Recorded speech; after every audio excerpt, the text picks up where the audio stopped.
Ladies and gentlemen, let us, with a round of applause, welcome on stage the Nigeria's Democratic Music Ambassador, Ambassador Osayomore Joseph.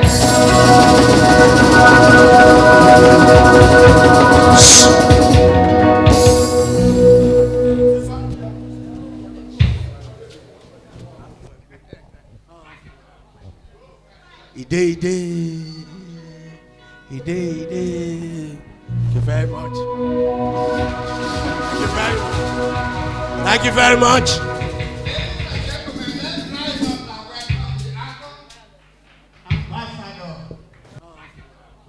Osayomore. Thank you very much.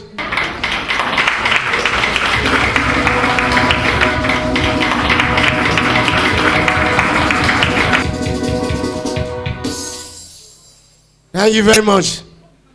Be seated.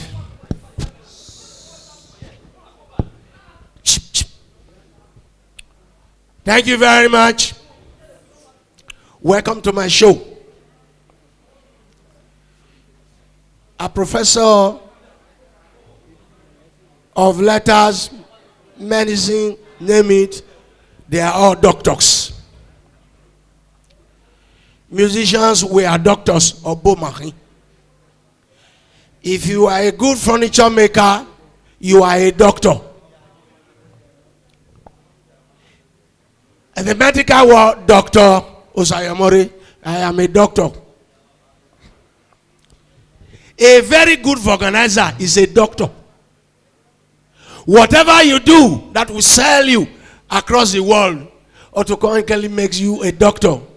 Therefore, Osayomore we making or bow making.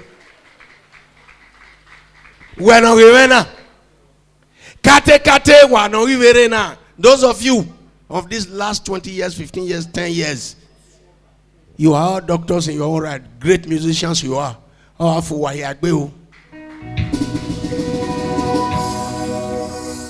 good producer is a doctor. I will mention his name after later, according to Idemudia.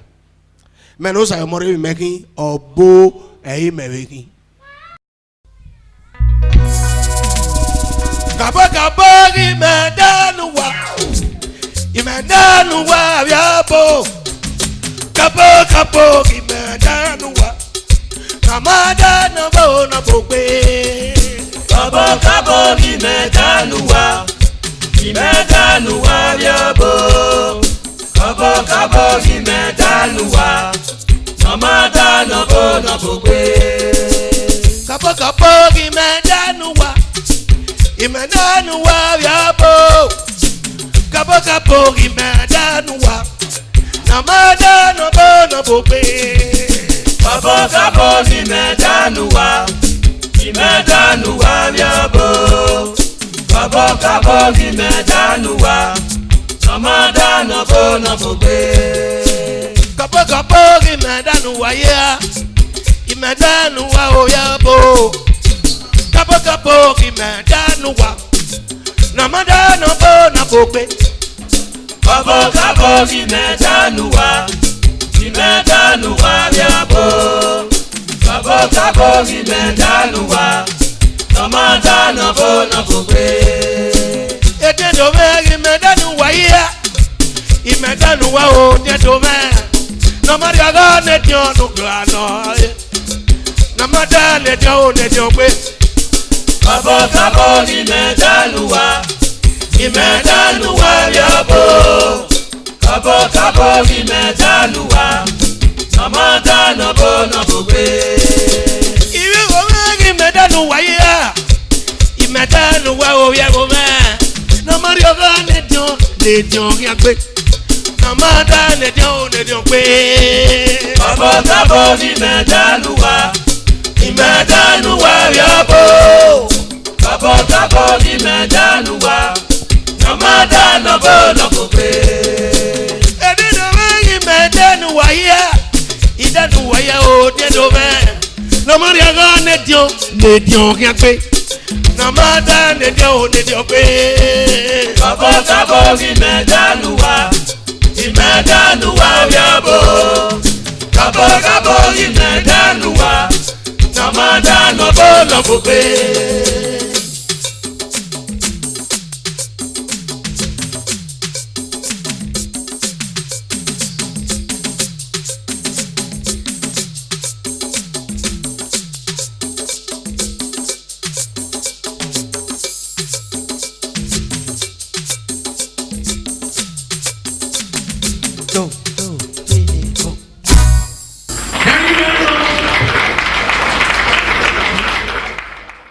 I think our own ambassador, Osayomore deserves a big, big round of applause.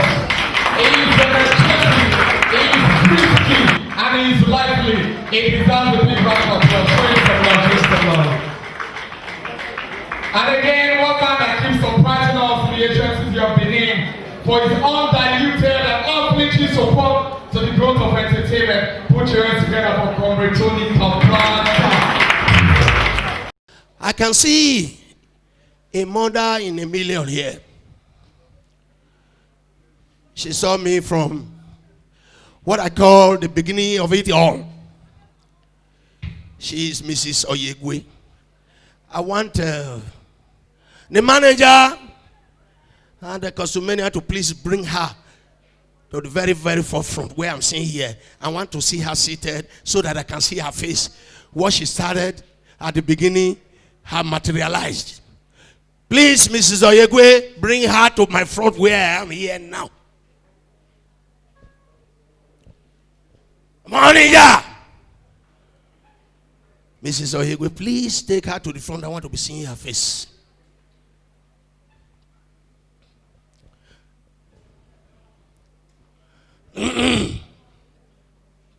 It sounds like a child's play. She nurtured me to where I now occupy in the society today. Put your hands together for Mr. Oyegwe.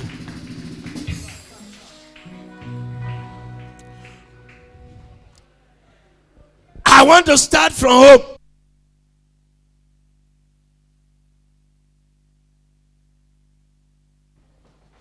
Yes, I can ask you her face. That's all right by me. She knew why I'm calling her to where she's now sitting down. She contributed to whatever I have achieved in life today. We started with nothing. Today she's the wife of the chairman of Umude. Today. And I'm there where I am.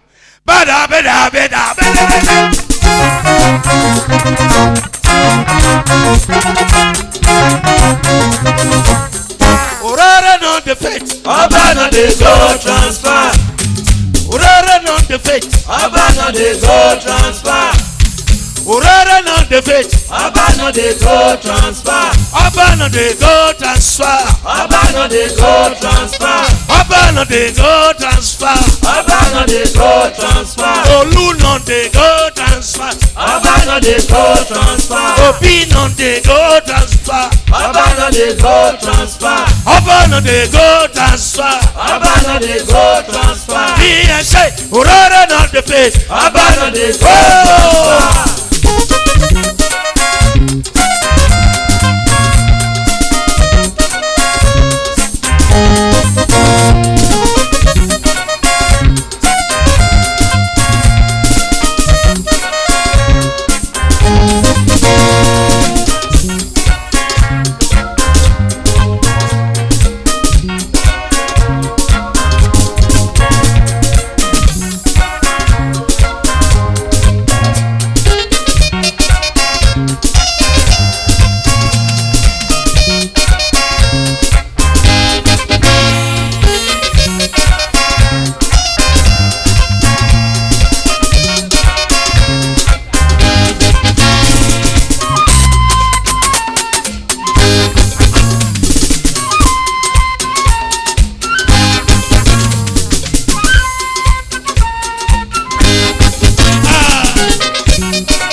Ati weye mutete na igabyo baba.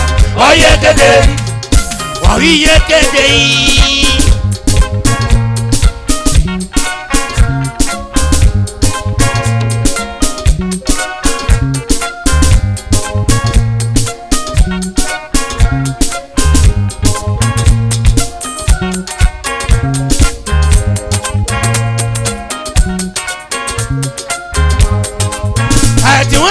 Tenari gabio baba Oye kede. Oye kede.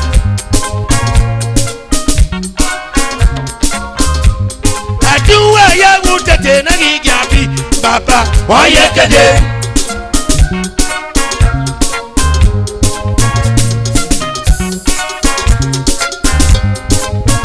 Uye gbe kosanera uye gbe kadona owe uye gbe kagwano ado uye gbe koku uye gbe kofia ke wolo kuni mena Oye kede. Easy as water. I heard that Tony Kabaka is here. I have not seen his face. Oh, most welcome.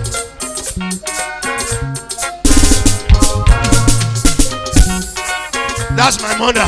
Stand up for recognition. Everybody say yeah, yeah. That's my mother. Uyekbe kosanera, uyekbe kadona owa, uyekbe kadwano ado, uyekbe koku, uyekbe kofia kowolo kudi bana kede. Oye kede.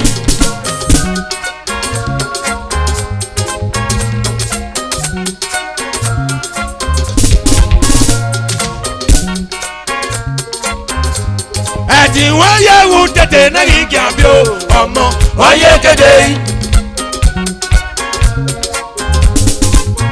Uyekbe kosanera, uyekbe kadona owa, uyekbe kadwano ado, uyekbe koku, uyekbe kofia kowolo kudi bana kede. Oye kede. Hey, another personality is here. As water, Mrs. Sativie. Mrs. Sativie, the heavyweight politician. Well, they know what they are here for music.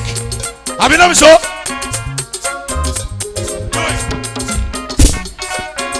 Fire! Fire! Yeah! Uyekbe kusanera, uyekbe kadona owa, uyekbe kagwano ade, uyekbe koku, uyekbe kofia ke wolo kudi bana kede. Oye kede. Yeah! Na koku gaga, agaga. No wafia gayu, no warumila, no walaku, wekbe ama. Ena rusi kadele, no bayada bona yi. Oye kede. Whoa!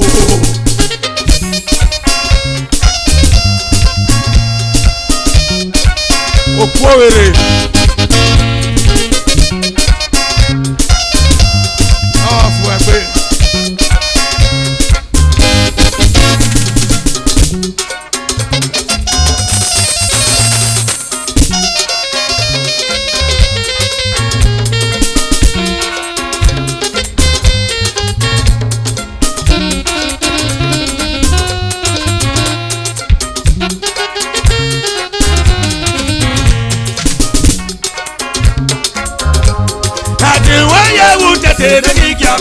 Baba, Oye kede.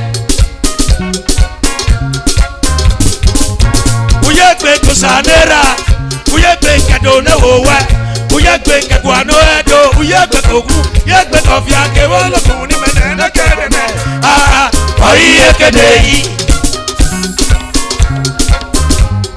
Ati waya wutete na igabyo baba. Oye kede. Oye kede.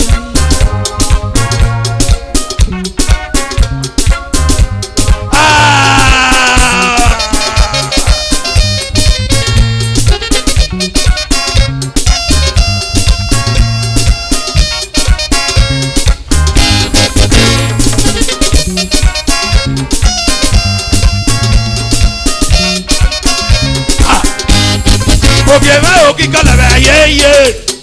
Iledo. Yewa okikalebe ye. Iledo. Abana Maria Baru digo. Iledo. Abana Maria Baru digo. Iledo. Isaac Maria Baru no Iledo. Isaac Maria Baru no Iledo. Oya ba Maria Baru oya wina. Iledo. Oya ba Maria Baru oya wina. Iledo.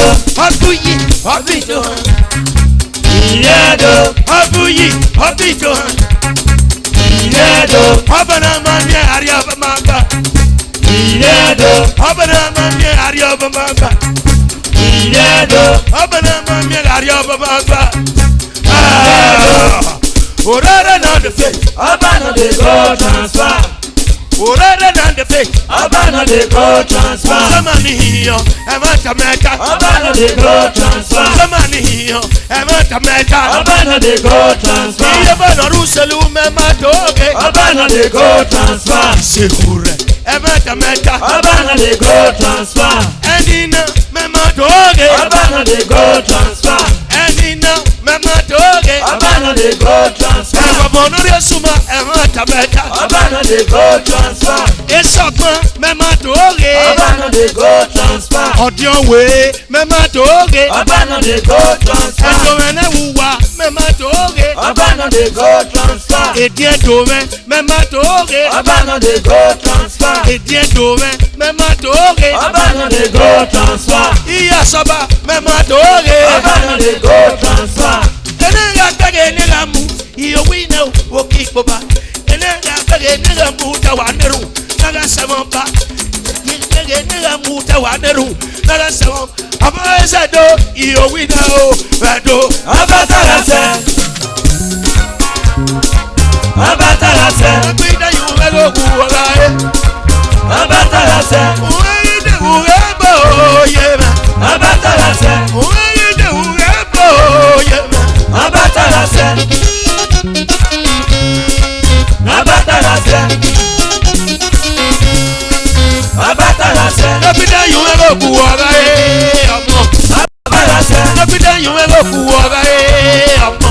Abatarase. Uwede uwebo yema. Abatarase. Uwede uwebo yema. Abatarase. Orara not the faith. Abana de go transfer. Orara. Abana de go transfer. Orara not the faith. Abana de go transfer.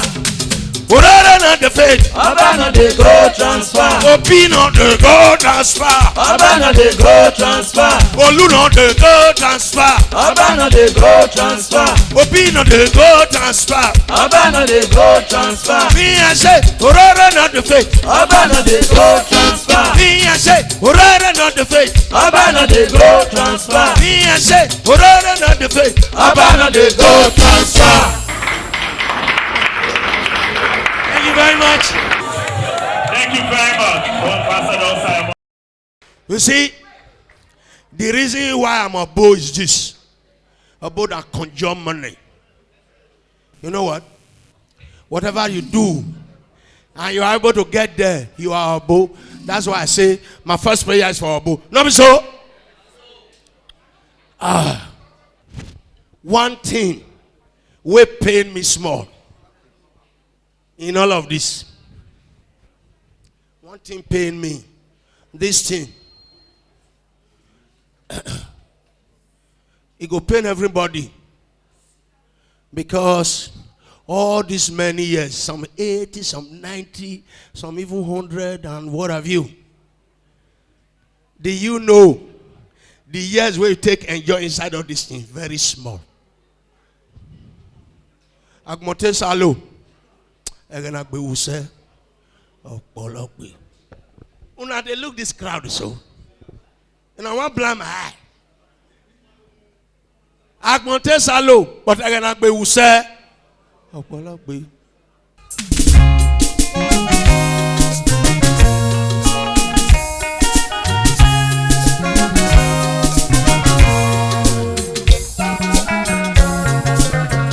Sway. I got this, I know. Agbọ̀ntẹ́sálò, wagun esue. Agbọ̀ntẹ́sálò, ẹ̀gẹ̀nà gbẹ̀wù sẹ́gọ̀ ọ̀pọ̀lọ́gbẹ̀. Agbọ̀ntẹ́sálò, ẹ̀gẹ̀nà yasoso ọ̀pọ̀lọ́gbẹ̀. Agbọ̀ntẹ́sálò, ẹ̀gẹ̀nà nílẹ̀ ọ̀kẹ́gì gbèrègbè oríye. Agbọ̀ntẹ́sálò.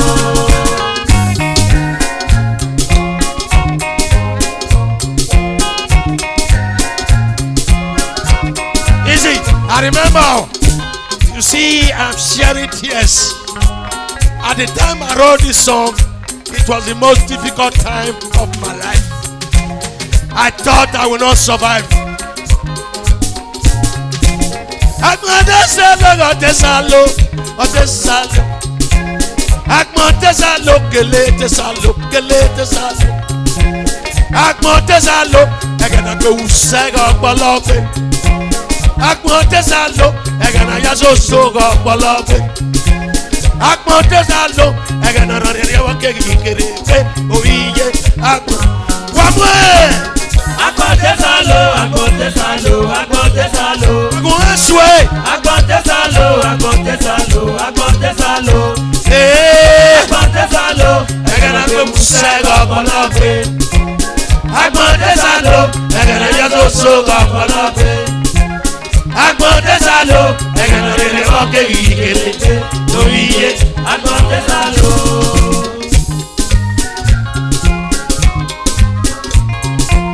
You can see a little child like this. She will struggle. She's going to be a millionaire, but so many miles. Hard road to travel. Go and meet your mother. Thank you very much. Agbọ̀ntẹ́sálò, ọ̀tẹ́sálò. Agbọ̀ntẹ́sálò, gẹ̀lẹ́tẹ́sálò. Agbọ̀ntẹ́sálò, ẹ̀gẹ̀nà gbẹ̀wù sẹ́gọ̀ ọ̀pọ̀lọ́gbẹ̀. Agbọ̀ntẹ́sálò, ẹ̀gẹ̀nà yasoso ọ̀pọ̀lọ́gbẹ̀. Agbọ̀ntẹ́sálò, ẹ̀gẹ̀nà rẹ̀ wọ́n kékeré pé oríye. Agbọ̀ntẹ́sálò, wàmúẹ̀. Agbọ̀ntẹ́sálò, agbọ̀ntẹ́sálò, agbọ̀ntẹ́sálò. Eya. Agbọ̀ntẹ́sálò, agbọ̀ntẹ́sálò, agbọ̀ntẹ́sálò. Eya. Agbọ̀ntẹ́sálò, Ẹ̀gẹ̀nà gbẹ̀wù sẹ́gọ̀ ọ̀pọ̀lọ́gbẹ̀. agbọ̀ntẹ́sálò, ẹ̀gẹ̀nà yasoso ọ̀pọ̀lọ́gbẹ̀. Ọtí gbàgbé. Agbọ̀ntẹ́sálò, ẹ̀gẹ̀nà nílẹ̀ ọ̀kẹ́gì gbèrègbè oríye. Agbọ̀ntẹ́sálò. Ẹ̀dẹ́gbẹ́ tẹ̀gà bò wá tẹ̀gà soso yọ. Agbọ̀nàyé. Ẹ̀dẹ́gbẹ́ tẹ̀gà bò wá tẹ̀gà soso yọ. Agbọ̀nàyé. Ọ̀gá sẹ́gẹ̀ tẹ̀gà dùgbà tẹ̀gà susẹ̀ yọ. Agbọ̀nàyé. Ọ̀gá sẹ́gẹ̀ tẹ̀gà lùgò tẹ̀gà soso yọ. Agbọ̀nàyé. Ọ̀gá sẹ́gẹ̀ tẹ̀gà rìòwò tẹ̀gà rìòyà yọ. Agbọ̀nàyé. Ọ̀gá sẹ́gẹ̀ tẹ̀gà àwọn dọ̀tà susẹ̀ yọ. Agbọ̀nàyé. Ọ̀gá sẹ́gẹ̀ tẹ̀gà bò wá tẹ̀gà soso yọ. Agbọ̀nàyé. Ọdẹ sosi soso wá. Ẹ̀dẹ́rìé, ẹ̀dẹ́rìé. Ọdẹ sosi sosi go. Ẹ̀dẹ́rìé, ẹ̀dẹ́rìé. Ọdẹ sosi soso mọ́. Ẹ̀dẹ́rìé, ẹ̀dẹ́rìé. Ọdẹ sosi sosi go. Ẹ̀dẹ́rìé, ẹ̀dẹ́rìé. Ọdẹ sẹ́gẹ̀ náà yẹ ẹ̀wẹ̀ ẹ̀wò nàgìrìyẹ ọ̀gì kẹsẹ̀. Ọdẹ sẹ́gẹ̀ náà yẹ ẹ̀wẹ̀ ẹ̀wò nàgìrìyẹ ọ̀gì kẹsẹ̀. Agbẹ́sí tètè mu yóò tọ̀ akọ̀wé wọ̀ nà yá dàmẹ́. Agbẹ́sí tètè mu yóò tọ̀ akọ̀wé wọ̀ nà yá dàmẹ́. Bẹ́ẹ̀ni ká sọ́sọ́ sábẹ́ nàgbọ̀n àgbọ̀n bá wà nù nà yá sí i. Bẹ́ẹ̀ni ká sọ́sọ́ sábẹ́ nàgbọ̀n àgbọ̀n bá wà nù nà yá sí i. Ọ̀yì tẹ̀sẹ̀gẹ̀ nà yá ẹ̀wẹ̀ àgìrìyẹ ọ̀gì kẹsẹ̀. Ewu ọ̀gì dọ̀bọ̀ ọ̀gọ̀ wọ̀rìyẹ. Ọ̀gì dọ̀bọ̀ ọ̀gọ̀ wọ̀rìyẹ. Ọ̀gìdọ̀bọ̀ ọ̀gàn wọ̀nyẹ Agbọ̀ntẹ́sálò. Agbọ̀ntẹ́sálò, agbọ̀ntẹ́sálò, agbọ̀ntẹ́sálò. Eya. Agbọ̀ntẹ́sálò, agbọ̀ntẹ́sálò, agbọ̀ntẹ́sálò. Ii. Agbọ̀ntẹ́sálò, ẹ̀gẹ̀nà gbẹ̀wù sẹ́gọ̀ ọ̀pọ̀lọ́gbẹ̀. Ọ̀gbọ̀lọ́gbẹ̀. Agbọ̀ntẹ́sálò, ẹ̀gẹ̀nà yasoso ọ̀pọ̀lọ́gbẹ̀. Ọ̀dígbàgbé. Agbọ̀ntẹ́sálò, ẹ̀gẹ̀nà nílẹ̀ ọ̀kẹ́gì gbèrègbè oríye Agbọ̀ntẹ́sálò.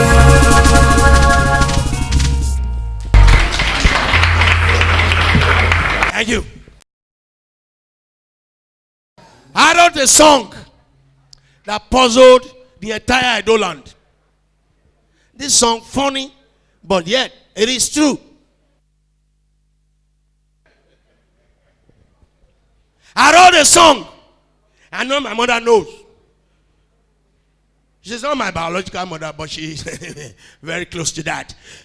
You know what I'm talking? I wrote a song, and the meaning of that song puzzled the entire Edo land. See for me. Babeda, babeda, babeda.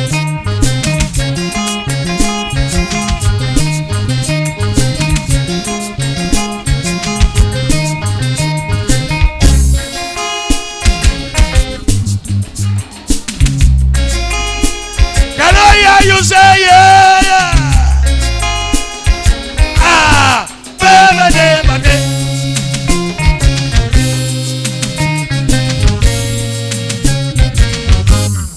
Mo elikiba, Irana ya igweo, elikiba, Irana ya igweo, elikiba, Irana ya igweo, elikiba, Irana ya igweo, mo elikiba.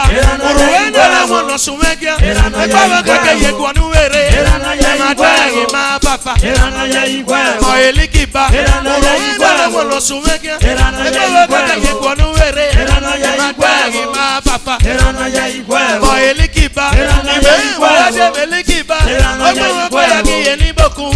Ayige wele yo, ma elikiba.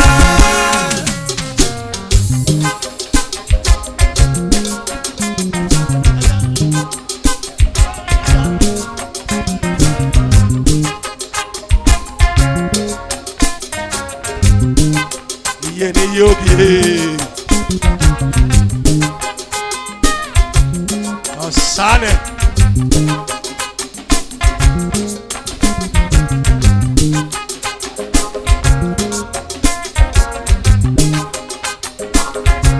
Wale elikiba. Iwe wate elikiba. Irano nyo irano pevere. Onana nore no puma Iwe wate elikiba. Irano nyo irano pevere. Onana nore no puma Amega kwelikiba. Uta mata wotu wawa. Omega kayo koko. Amega kwelikiba. Ula wala wotu wawa. Omega kayo koko. Amega kwe mani mekwe na ula wala woe. Omega kayo koko. Elikiba gare wota. Kigwe wo kwa lase. Namasa obagi viera na mie. Lewangari ugane werame. Uya viera la tia elikiba. Ula wada wotu wawa. Lewangari dia dona baye. Tuya ne Osayomore. Ekebe mabaye tuwole. Haba.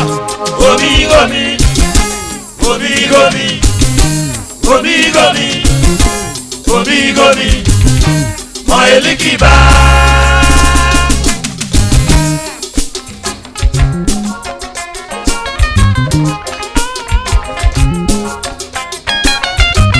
Tuna. Afu egbe. Iye mani yogi. Aye mega mose. Ọmọ náà gbọ́n kí iye gbé káyé. Ó gbọ́n wọn pàyà kí iye ní bókun. Aye mega mose. Ọmọ náà gbọ́n kí iye gbé káyé. Ó gbọ́n wọn pàyà kí iye ní bókun. Èmi rúga mose. Ọmọ náà gbọ́n kí iye gbé káyé. Ayige wele yo. Èmi rúga mose. Ọmọ náà gbọ́n kí iye gbé káyé. Ayige wele yo. Ẹsẹ̀ ká mose. Ọmọ náà gbọ́n kí iye gbé. Mọ̀ ìgò lóògùn àná ẹ̀. Ugbọ̀n ká mose. Ọmọ náà gbọ́n kí iye gbé káyé. Ọ̀nà kọ́ sílùú kan. Oedo. Ugbọ̀n ká mose. Ọmọ náà gbọ́n kí iye gbé káyé. Ọ̀nà kọ́ sílùú kan. Oedo. Ìmí àwọn adé elikiba. Ó gbọ́n wọn pàyà kí iye ní bókun. Ayige wele yo. Mọ̀ elikiba. Irana ya igweo, Elikiba. Irana ya igweo, Elikiba. Irana ya igweo, Elikiba. Irana ya igweo, Ọ̀rọ̀ ẹgbẹ̀sìn mẹ́tọ́. Irana ya igweo, Ọ̀rọ̀ ẹgbẹ̀sìn mẹ́tọ́. Irana ya igweo, Ọ̀rọ̀ Casimiro,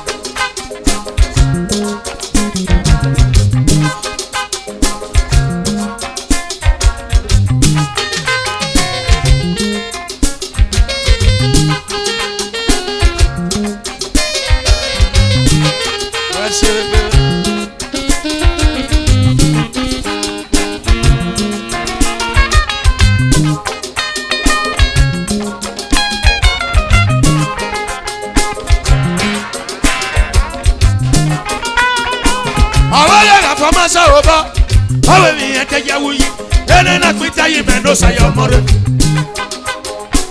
Awanga famasa oba. Owe mi ete yawi. Ele na pita yime no Osayomore.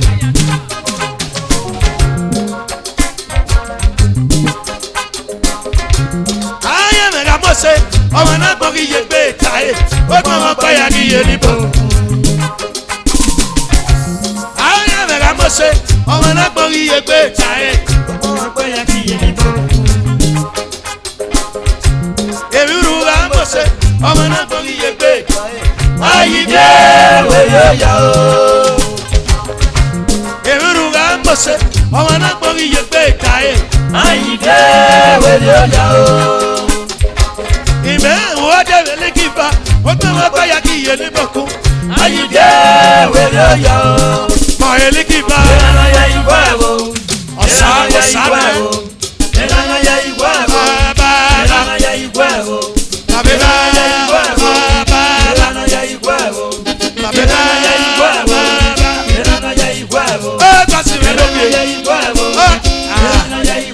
Wafaye,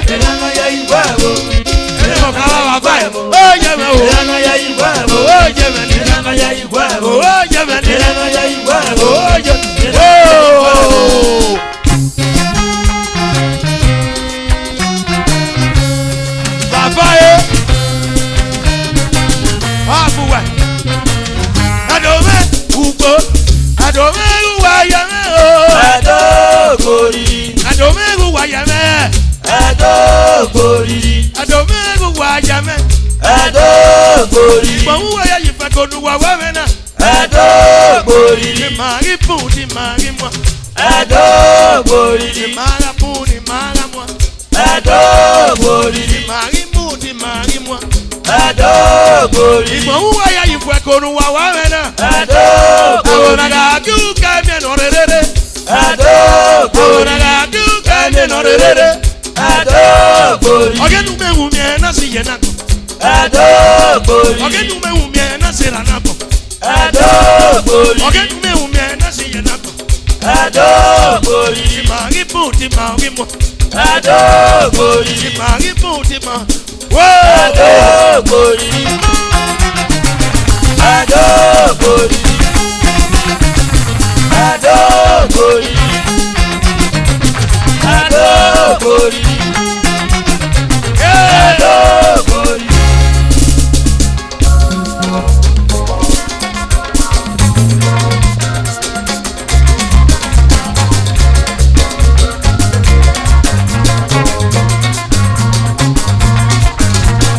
Yeah.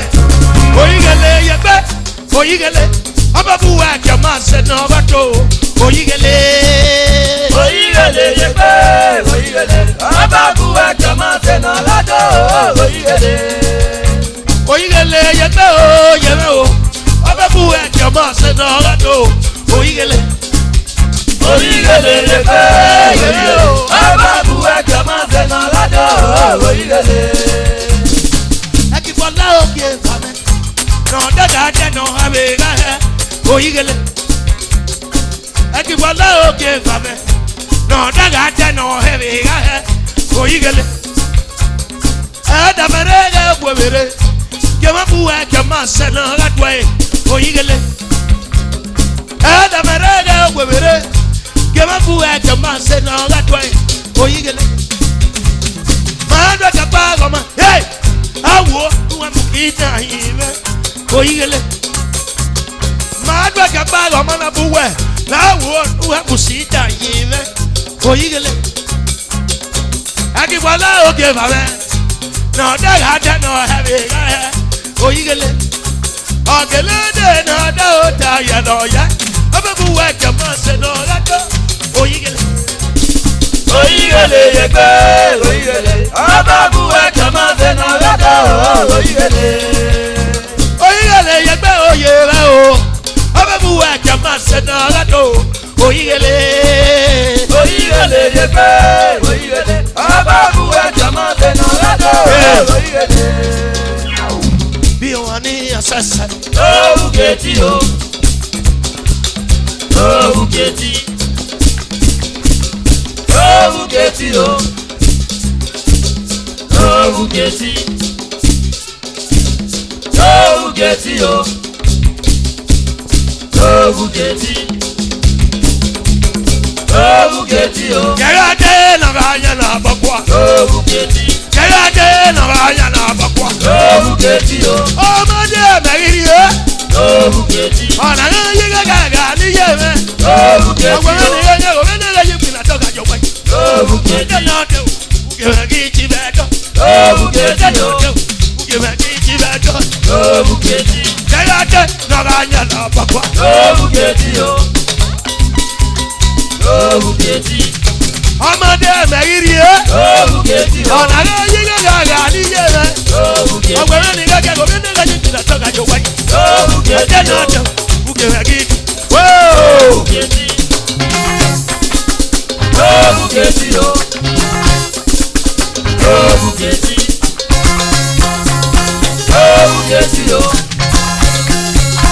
Oh, get you. Oh, get you. Oh, get you. Oh, get you. Oh, get you. Gerade na vanya na bakwa. Oh, get you. Oh, get you. Oh, get you. Gerade na vanya na bakwa. Oh, get you. Amade meri. Oh, get you. Ona yiga gaga ni yeme. Oh, get you. Oh, get you.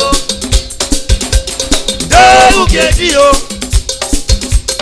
Oh, get you. Oh, get you. Oh, get you. Oh, get you. Gerade na vanya na. Oh, get you. Yeah. Oh, get you. Featuring Get you. Tony Kabaka. Oh, get you. Oh, get you. Ayi go. Oh, get you. Umame lo popa lo he. Ka ku Oh, egbe. get you. Oyigele oyigele. Ababu e kama se na rato. Oyigele lebe, oyigele. Ababu e kama se na rato. Oyigele. Oyigele yegbe o yeme o. Ababu e kama se na rato. Oyigele. Oyigele lebe, oyigele. Ababu e kama se na rato. Oyigele. Yegbe o baba o. Ababu e kama se na rato. Oyigele. Oyigele lebe, oyigele. Ababu e kama se na rato. Oyigele. Oh, be one assassin. Oh, get you. Oh, get you. Oh, get you. Oh, get you. Oh, get you. Oh, get you. Gerade na vanya na bakwa. Oh, get you. Amade meri. Oh, get you. Ona la yiga gaga ni yeme. Oh, get Ogwele ni you. gaga ogwele ni yipina toka jowa. Oh, get you. Tena do ugewe gichi beto. Oh, abarera. Oh, get you. Oh, get you. Oh, get you. Oh, get you. Oh, get you. Oh, get you. Oh, get you.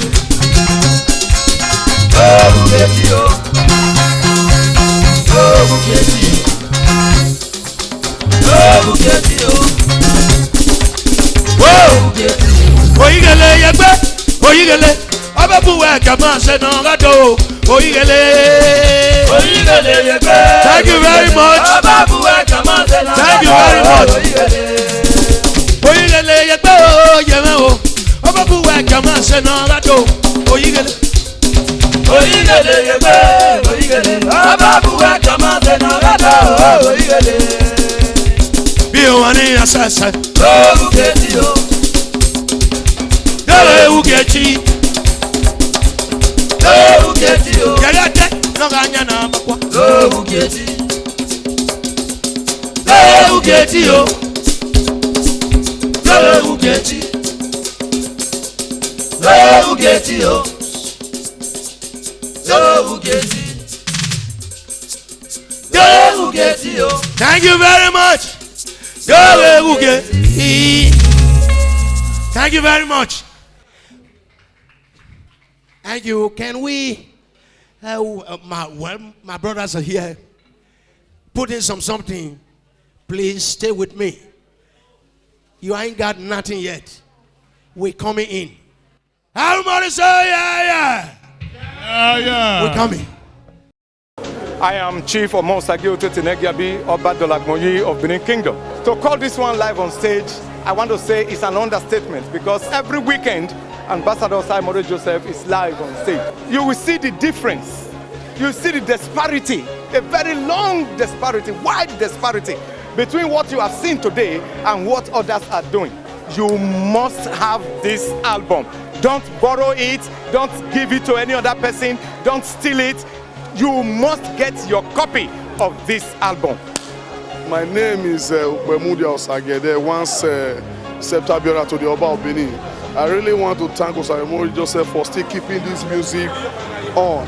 I want to say that Osayomore Joseph has been an icon to the Benin musician, Oba Atokwe. Sir, please, can we know you? Can we get to meet you, sir? Okay, I'm Steve Erewan. I'm the Sparkle Sound. Sir, what do you think about what has just happened today?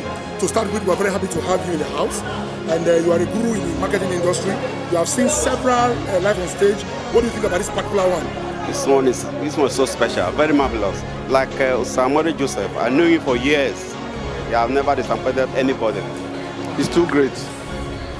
Just too great. He's a very great artist. I respect him, I love him.